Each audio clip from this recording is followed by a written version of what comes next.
ಎಲ್ಲ ಇದ್ರೂ ಕಡಿಮೆ ಆಗಿರ್ತದೆ. ಎಲ್ಲ ಕಷ್ಟಗಳು ಫುಲ್ ಎಲ್ಲ ಕಡಿಮೆ ಆಗಿರ್ತದೆ. ಹಾಂ ಸರ್. ಆಮೇಲೆ ನಿಮಗೆ ನಾವೇನು ನೆನ್ಕೋತೀವಿ ಪಕ್ಕ ಇವ್ರಿಗೆ ಗ್ಯಾರಂಟಿ ಆಯ್ತದೆ ಆಗುತ್ತೆ ಸರ್. ನಾನು ಒಂದು 25 ವರ್ಷದಿಂದ ಬರ್ತಾ ಇದ್ದೀನಿ. ಈಗ ಬಿಟ್ಬಿಟ್ಟಿದ್ದೆ ನಾನು. ಈಗ 2ನೇ ಸರಿ ಬಂದಿರೋದು. ಇಲ್ಲಿ ಬಂದ್ಮೇಲೆ ಒಂದು 25-30 ವರ್ಷ ದುಡ್ಡು ಮಾಡಿದೆ. ಫಸ್ಟ್ ಬರ್ತಾ ಇದ್ದಾಗ 25-30 ವರ್ಷ ದುಡ್ಡು ಮಾಡಿದೆ.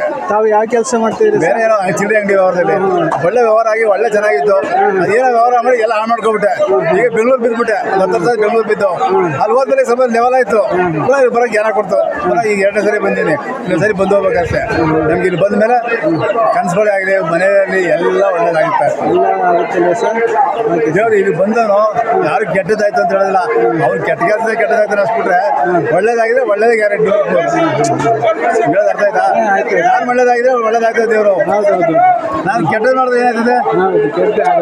ಈಗ ನಾವು ನಮಗೆ 100 ರೂಪಾಯಿ ಸಿಗ್ತದೆ, 500 ರೂಪಾಯಿ ಕಟ್ ಮಾಡ್ತೀವಿ. ಹಾಗೆ ಒಳ್ಳೇದಾಯ್ತದ? 100 ರೂಪಾಯಿ ಸಿಕ್ಕ 80 ರೂಪಾಯಿ ಕಟ್ ಮಾಡಿ 20 ರೂಪಾಯಿ ಉಳಿದ್ರೆ ಒಳ್ಳೇದಾಗ್ತದೆ. ನಮಗೆ ಇದು 2ನೇ ಸರಿ ಬರ್ತಾ ಸರಿ 10 ವರ್ಷ ಆಗಿ ಬರೋ ಕೊಟ್ಬಿಟ್ಟು ಸ್ವಲ್ಪ ಎಲ್ಲ ಲೆವೆಲ್ ವ್ಯವಹಾರ ಸರಿ ಆಯಿತು. ಯಾವುದು ಜ್ಞಾನ ಕೊಟ್ಟು ತಿರ್ಗಾ ಬರ್ತಾ ಇದ್ದೀನಿ. ಎಲ್ಲ ಒಳಿತಾಗಿದಲ್ವಾ ಸರ್? ಎಲ್ಲ ಒಳಿತಾಗಿದೆಲ್ಲ ಒಳ್ಳೇದಾಗಿದೆ ನಿಮಗೆ. ನನಗೆ 100ಕ್ಕೆ 100 ಹೇಳ್ತಾ ಇದ್ದೀರಲ್ಲ. 100ಕ್ಕೆ 100 ಆಗಿ ಕೈ ತುಂಬ ದುಡ್ಡಾಗಿ ಮಕ್ಕಳ ಚೆನ್ನಾಗಿ ಓದಿಸಿ ಎಲ್ಲ ಇಂಜಿನಿಯರ್ ಮಕ್ಕಳು. ಒಳ್ಳೆಯದು. Thank you sir. ನೋಡಿ ನಮಗೆ ದೇವರಿಂದ ತೊಂದರೆ ಏನಿಲ್ಲ. ಓಕೆ ಓಕೆ ಧನ್ಯವಾದಗಳು ಸರ್. ಇದೇನು ಗೊತ್ತಾ, ಇದು ಬಂದು ಒಂದ್ಸರಿ ದೇವಸ್ಥಾನಕ್ಕೆ ಹೋಗಿ ನೋಡೋಂಗಿಲ್ಲ. ಈ ಜಾಗ ಬಂದು ಹೋದ್ರೆ ಸಾಕು. ಇದು ಬೇರೆ ಇದ್ರಂಗಿಲ್ಲ. ನೋಡಿರಲ್ಲ ವೀಕ್ಷಕರೇ.